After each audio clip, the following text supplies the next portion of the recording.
प्रिय छात्र छात्राओं, आज के अध्यापन में आपका स्वागत है। आज मैं छठवां पाठ पढ़ाने जा रहा हूं। शीर्षक है नदी और दरिया। इसके रचनाकार कवि दुष्यंत कुमार जी हैं और इसकी विधा गजल है। नदी और दरिया शीर्षक है। नदी और दरिया एक दूसरे के पर्यायवाची शब्द हैं। नदी को ही दरिया कहते हैं। नदी के विस्तृत व्यापक प्रवाह को दरिया कह सकते हैं। दरिया देशज शब्द है। इसके रचनाकार कवि दुष्यंत कुमार जी हिंदी साहित्य के लोकप्रिय कालजयी हस्ताक्षर हैं। हिंदी में गजल विधा को लोकप्रिय बनाने में आपका महत्वपूर्ण योगदान है। गजल एक ही बहर और वजन के अनुसार लिखे गए शेरों का समूह है। इसके पहले शेर को मतला और अंतिम शेर को मक्ता कहते हैं। प्रस्तुत गजल में कवि दुष्यंत कुमार जी ने प्रत्येक मानव को अपने अधिकारों के प्रति सजग रहने व अपने साहस और स्वाभिमान को अक्षुण्ण बनाए रख करके अपने आत्मविश्वास को नहीं खोने की सीख दिया है। इसके पद्यांश को मैं अर्थ और भावार्थ के साथ आगे बताने जा रहा हूं, ध्यान दीजिए। छात्रों, नदी और दरिया पाठ आप पढ़ने जा रहे हैं, उसके अर्थ में बताने जा रहा हूं। एक नदी और उसी का विस्तृत रूप दरिया, जिसको आप देखेंगे आगे। यह अर्थ पहले पद्य का, इस नदी की धार से ठंडी हवा आती तो है,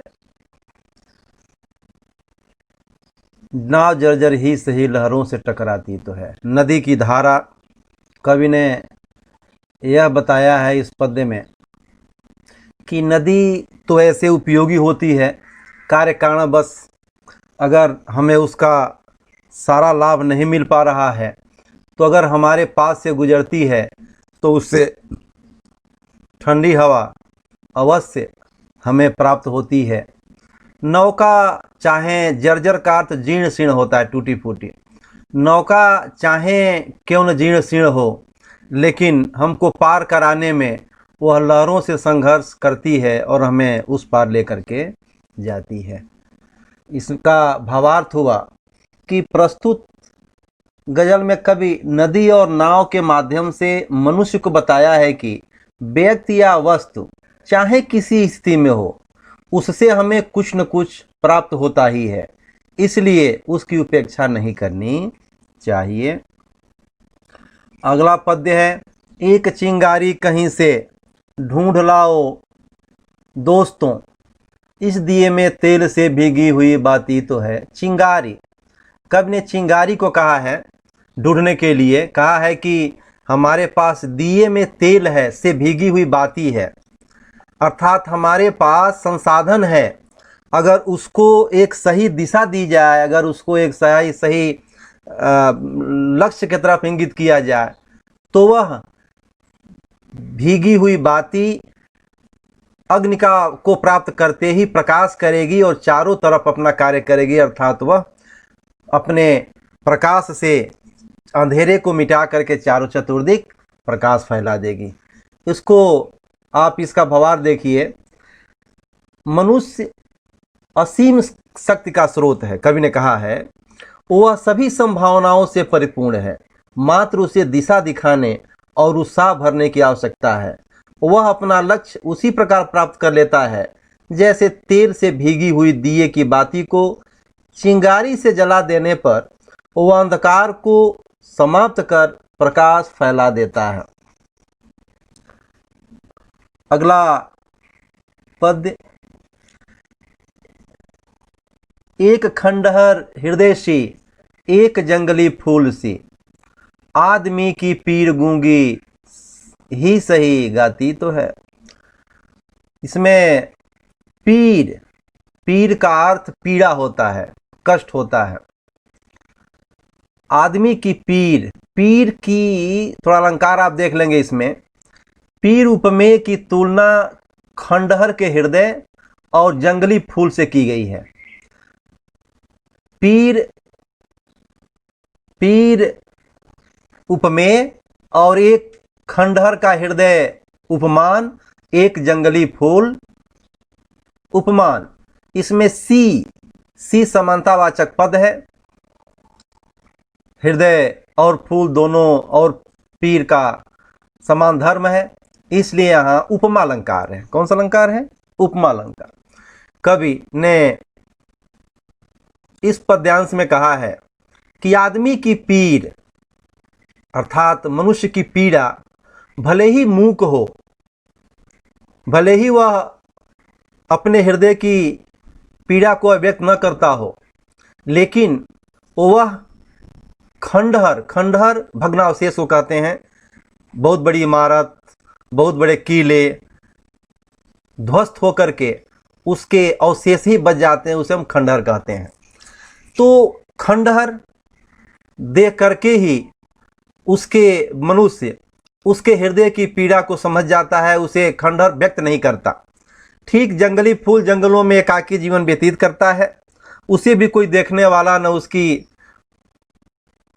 सुंदरता और सुगंध को बताने वाला कोई है, लेकिन उसके जो कभी किंचित वहाँ से गुजरे तो वह व्यक्त नहीं करता अपनी खुशबू और अपने सौंदर्य को, वह भी ऐसे ही स्वतः व्यक्त हो जाता है। वैसे ही मनुष्य की जो पीड़ा है वह खंडहर के हृदय और जंगली फूल के समान ही होती है, मूक होती है।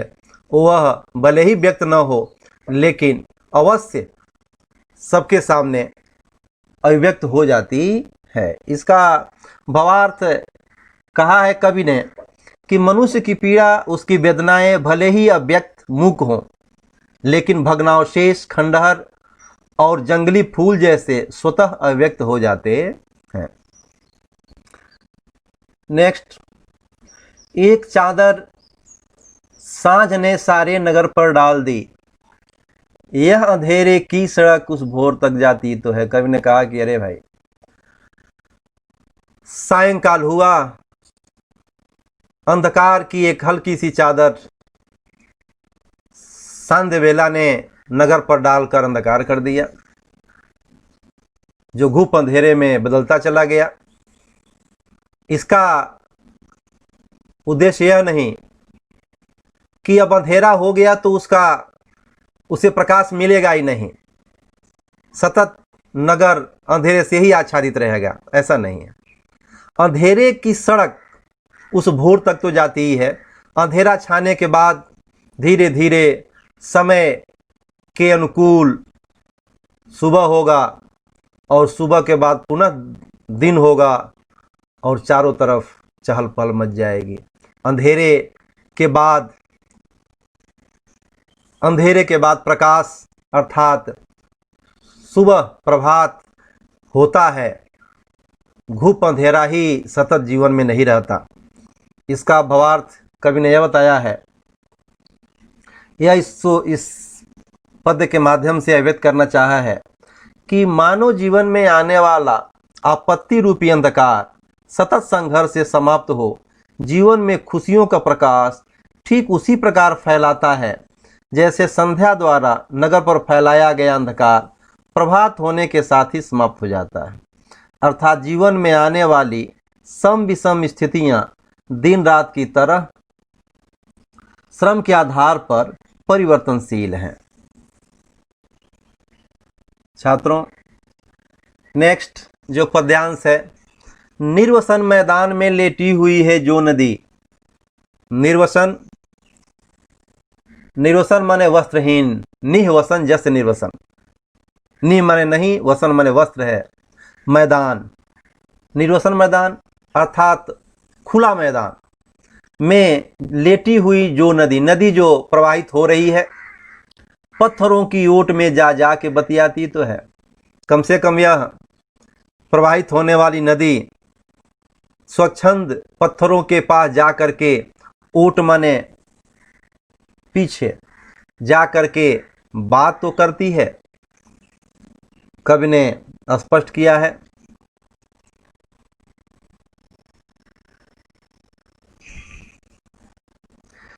कि नदी द्वारा पत्थरों से बात करने के माध्यम से कवि कह रहे हैं कि व्यक्ति को किसी भी परिस्थिति में संघर्षशील एवं क्रियाशील रहना चाहिए। नेक्स्ट पद्यांश। दुख नहीं कोई कि अब उपलब्धियों के नाम पर और कुछ हो या न हो आकाश सी छाती तो है। उपलब्धि, उपलब्धि मतलब प्राप्ति, उपलब्धि मतलब सफलता, उपलब्धि का मतलब पक्ष में परिणाम। कवि कह रहे हैं कि हमें इस बात का दुख नहीं है कि हमने सतत परिश्रम किया, संघर्ष किया और सफलता के नाम पर हमें कुछ प्राप्त न हुआ। कवि ने कहा कि जो सतत परिश्रम से, संघर्ष से हमें साहस का संचार हुआ है, हमें व्यापकता का विस्तार हमारे अंदर हुआ है, यह बहुत कुछ है। सफलता ही सब कुछ नहीं है जीवन में।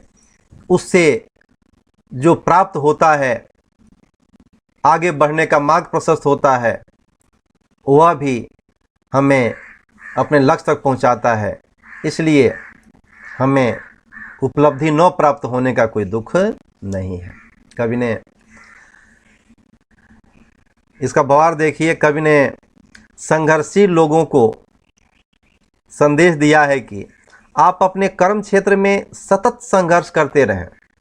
उसके बाद भी यदि आपको यथोचित सफलता नहीं मिली तो भी आपको निराश व हताश नहीं होना चाहिए, क्योंकि आपके द्वारा किए गए श्रम और प्रयास से आप में साहस और व्यापकता पूर्ण व्यक्तित्व का निर्माण हुआ है। प्रिय विद्यार्थियों, इस प्रकार प्रस्तुत गजल में कवि ने कहा है कि मनुष्य को आशावादी रहते हुए क्रियाशील रहना चाहिए। क्रियाशील, साथ ही सभी को सम्मान देने और जोश भरने की प्रेरणा इस पद्यांश में कवि ने दिया है। अब आपको आगे दूसरे पद्यखंड की तरफ चलते हैं। इसमें कवि ने लिखा है, पहला पद्यांश देखिए। आज सड़कों पर लिखे हैं सैकड़ों नारे न देख, पर अंधेरे देख तू आकाश के तारे न देख। कवि ने कहा है कि ऐ मनुष्य, जो सड़कों पे अनेक प्रकार के रंग बिरंगे आकर्षक स्वप्नवत जो नारे लिखे गए हैं, उस नारों को देख करके उससे प्रभावित होने की आवश्यकता नहीं है। तुम अपने अंदर जो तुम्हारे अंदर दिक्कतें हैं, अंधेरा अर्थात जो परेशानियां हैं, जो आपत्तियां हैं, उसको तुम देखो। तुम दूसरे के भरोसे अर्थात आकाश के तारे रोशनी फैलाएंगे और तुम्हारे इस अंध मन में प्रकाश हो जाएगा। उन तारों के भरोसे तुम न बैठो, अपने अंदर के परेशानी रूपी अंधकार को देखो और उसे स्वतः संज्ञान लेकर के दूर करने का प्रयास करो। इसका भावार्थ देखिए। प्रस्तुत गजल में कवि ने मनुष्य को यह बताने का प्रयास किया है कि उसे सड़कों पर लिखे स्वप्नवत नारे से प्रसन्न होने की आवश्यकता नहीं है। उसे अपने जीवन में व्याप्त कठिनाई रूपी अंधेरे को देख उसे दूर करने का प्रयास करना चाहिए, क्योंकि उसके जीवन की परेशानियों को आकाश के तारे रूपी दूरस्थ लोग दूर नहीं कर पाएंगे।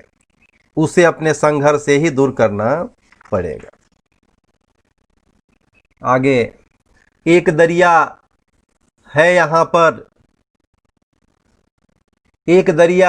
पर दूर तक फैला हुआ, आज अपने बाजुओं को देख पतवारे न देख। कवि कह रहा है कि तुम्हारे इस जीवन रूपी कर्म पथ पर एक विशाल फैली हुई नदी है, इसको पार करना है तुम्हें, अपने लक्ष्य तक पहुंचना है तुम्हें।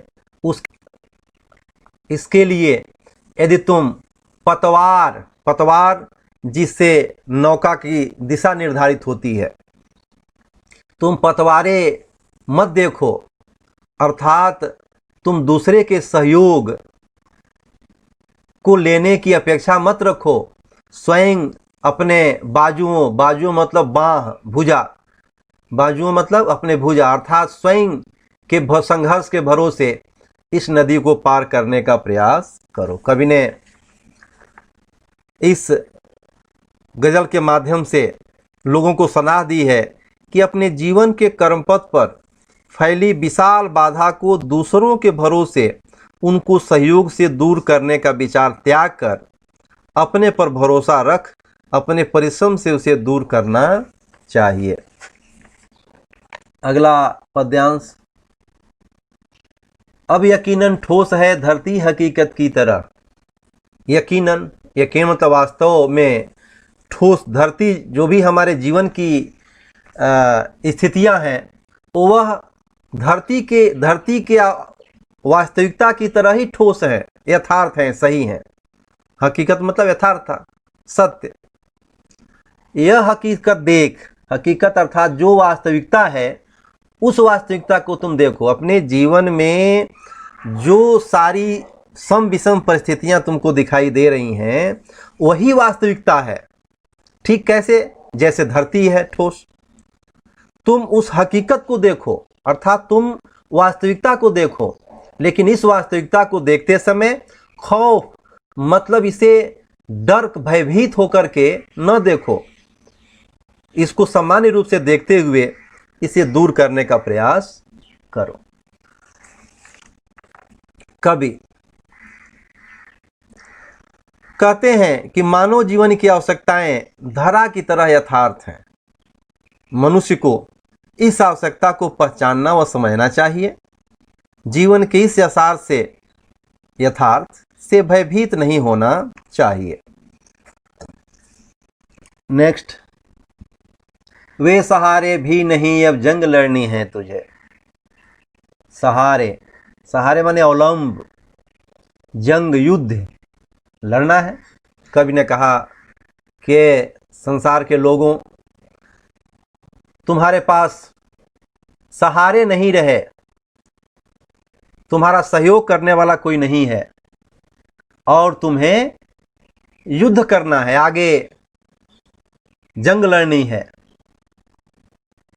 कट चुके जो हाथ उन हाथों में तलवारें न दे। कवि कह रहा है कि तुम जिसके सहयोग की अपेक्षा में बैठे हुए हो और वह भी उस व्यक्ति से सहयोग की अपेक्षा कर रहे हो जिसके हाथ ही नहीं है, उनके हाथ कट चुके हैं, उनके हाथों में तुम तलवार देख रहे हो भ्रमित होकर के, और उनसे तुम्हें सहयोग मिलेगा और तुम अपने जीवन के कर्मपथ की जंग लड़ करके तुम अपने लक्ष्य को प्राप्त करोगे।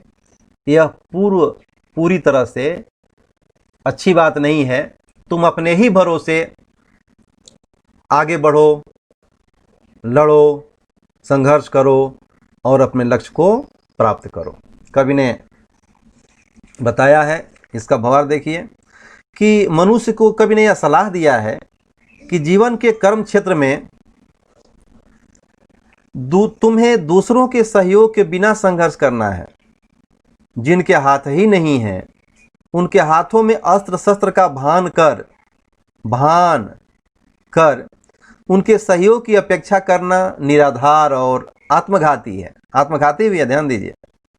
इसीलिए तुम अपने बल पर युद्ध जीतने का प्रयास करो। परीक्षा रूपी युद्ध को लड़ने के लिए तुम्हें अपने ही संघर्ष करके रात दिन अच्छे अंक प्राप्त करके अपने भविष्य को बनाना होगा। किसके सहयोग से तुम आगे बढ़ोगे? ये दुधल का है नजर का तू महज मायूस है। दुधल का अर्थात धुंधलापन, जैसे शीशे के सामने धुंध आ जाता है, कुछ आगे दिखाई नहीं देता, स्पष्ट दृष्टिगत नहीं होता है। नजर, आंख, मायूस, उदास, महज, मात्र। रोजनो मतलब छिद्र, दीवारों में दीवारें देखना। कवि कह रहा है कि जो तुम्हारे सामने ये धुंधलका दिखाई दे रहा है, अर्थात जो तुम्हारे सामने ए मनुष्य, ए लोगों, यह धुंधला दिखाई दे रहा है, यह तुम्हारे केवल दृष्टि का कारण है। इससे तुझे मायूस अर्थात उसे उदास होने की ज़रूरत नहीं है। ये जीवन में आने वाली सम विषम परिस्थितियाँ, यह सामान्य दिन रात के तरह जीवन की दिनचर्या हैं। इन्हें कभी भी हमें देख करके उदास, निराश, हताश नहीं होना चाहिए। तुम दीवारों में दीवारें न देखकर उसमें जो छिद्र से आने वाली प्रकाश की किरणें हैं, जो तुम्हें इस धुंधलका के पार, धुंध के पार लेकर के लक्ष्य तक पहुंचाएंगी, उन्हें तुम्हें देखने का प्रयास करना चाहिए। कवि ने कहा है कि आपके जीवन का विकास पथ अस्पष्ट है। यह लक्ष्य के निश्चित और स्पष्ट न होने का परिणाम है। अर्थात आपने अपने लक्ष्य को निश्चित नहीं किया है, इसलिए चारों तरफ अस्पष्ट है। पेंडुलम की तरह डोल रहे हैं, कहाँ जाएंगे कहाँ नहीं जाएंगे, क्योंकि आपने अपने लक्ष्य को निर्धारित ही नहीं किया। निराश व उदास, इसके लिए आपको कारण दूर करना चाहिए। निराश व उदास होने की आवश्यकता नहीं है। कवि ने ऐसे लोगों को जीवन की सीमा से मुक्त हो और रोशनी देखने की सीख दिया है। नेक्स्ट, राख कितनी राख है चारों तरफ बिखरी हुई, राख में चिंगारियां ही देख अंगारे न देख। राख, अवशेष, सब कुछ जल के जब नष्ट हो जाता है तो क्या बचती है? राख बचती है। अर्थात विनाश का अवशेष, विनाश से जो बचता है उसे हम राख कहते हैं। कवि कह रहा है कि समूचा विनष्ट होने के बाद चारों तरफ राख ही राख, बिखरी मतलब फैली हुई है, दिखाई दे रही है। इस राखों में अर्थात संपूर्ण विनाश होने के बाद भी दो बातें ध्यान रखनी चाहिए। तुम्हें विनाश का प्रतिशोध लेने की भावना मन में नहीं रखनी चाहिए, और दूसरी बात, मायूस, हताश, निराश होकर के तुम्हें हथियार डाल देना नहीं चाहिए।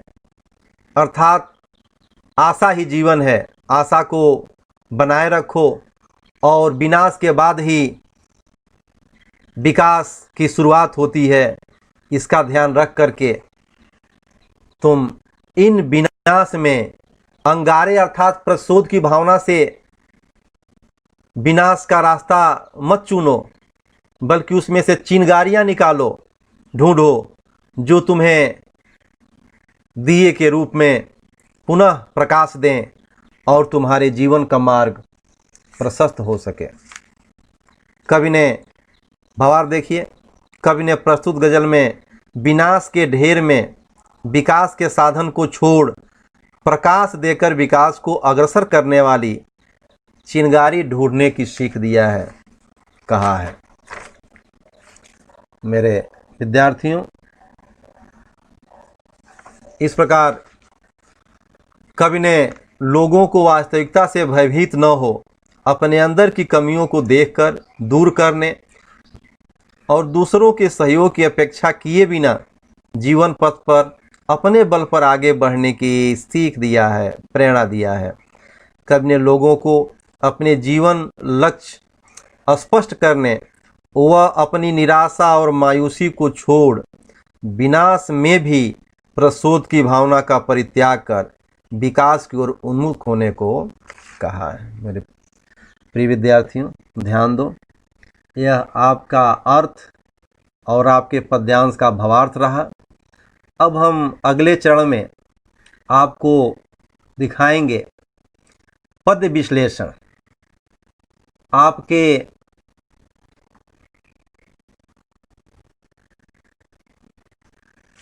परीक्षा में, सभी परीक्षाओं में कृति पत्रिका में दूसरा प्रश्न पद्य खंड का होता है, और इस पद्य खंड से एक पद्य का कृति पूर्ण करने के लिए आता है 6 नंबर का, और उसका जो दूसरा रहेगा वह पद विश्लेषण रहेगा।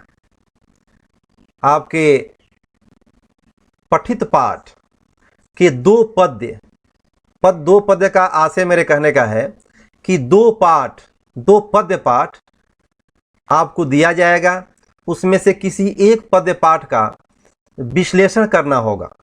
यह भी 6 अंक का रहेगा। इसमें 5 इसमें कृतियां रहेंगी, 1 से 4 कृतियां 1-1 नंबर की रहेंगी, और 5वीं कृति 2 नंबर की रहेगी। जैसे यहां दिया हुआ है, ध्यान दीजिए। पहला है कवि का नाम। कवि का नाम, रचनाकार का नाम भी लिखा जा सकता है। इस पाठ के रचनाकार कवि दुष्यंत कुमार हैं, तो आपने यहाँ लिख दिया, आपको 1 नंबर मिलेगा। दूसरी कृति है कविता की विधा, यानी यह कौन सी विधा है पद्य की, यह विधा गजल है, गजल। तीसरा पसंदीदा पंक्ति, पसंदीदा पंक्ति, ये भी कविता की विधा भी 1 अंक के रहेगी। तीसरी पसंदीदा पंक्ति है, यह भी 1 अंक की रहेगी। अर्थात पूरे पद्य खंड में, पूरे पद्य के पाठ में आपको सबसे प्रिय, सबसे अच्छी कौन सी पंक्ति लगती है वह आपको लिखना होता है। तो आप उसको यहाँ लिखेंगे, उस पंक्ति को यहाँ साफ सही स्पष्ट लिखेंगे।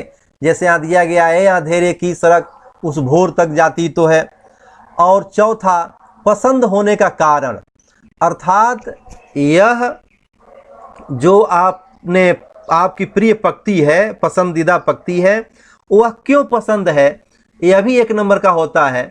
इसको आप यहाँ स्पष्ट करेंगे कि हमको इसके लिए यह पसंद है। और 5वां जो कृति रहेगा वह कविता से प्राप्त संदेश और प्रेरणा, अर्थात इस कविता से आपको क्या संदेश मिल रहा है या इससे क्या प्रेरणा आपको मिल रही है, यह आपको लिखना होगा। तो इसका आप ध्यान रखेंगे, इसको पढ़ेंगे, समझेंगे। अब तक जो भी पढ़ाया गया है उसमें एक पद्य विश्लेषण किसी भी पद्य पाठ का आएगा, 2 पाठ का आएगा, आपको ये करना है। इसको ध्यान देंगे, ध्यान से पढ़ेंगे। यह 9वीं के ही सिलेबस में नहीं है, 10वीं के बोर्ड में भी आता है, इसलिए अच्छी तरह से इसकी तैयारी करेंगे। प्रिय छात्रों, अभी आपने पद्य विश्लेषण के संबंध में देखा। परीक्षा में यह 6 अंक का आएगा। 5 हैं कवि का नाम, कविता की विधा, पसंदीदा पंक्ति, पसंदीदा होने का कारण, यह 1-1 नंबर के रहेंगे। और 5वां कविता से प्राप्त संदेश 2 अंक का। तो जैसा बताया गया है वैसे ही तैयारी कीजिए। यह प्रत्येक कविताओं में से ऐसे ही लिखना है। 2 कविताएं रहेंगी, अर्थात कविताओं से मतलब हमारा 2 पद्य पाठ रहेंगे, उसमें से एक पर आपको पद्य विश्लेषण उसका लिखना पड़ेगा। ध्यान दीजिए, समझिए। धन्यवाद।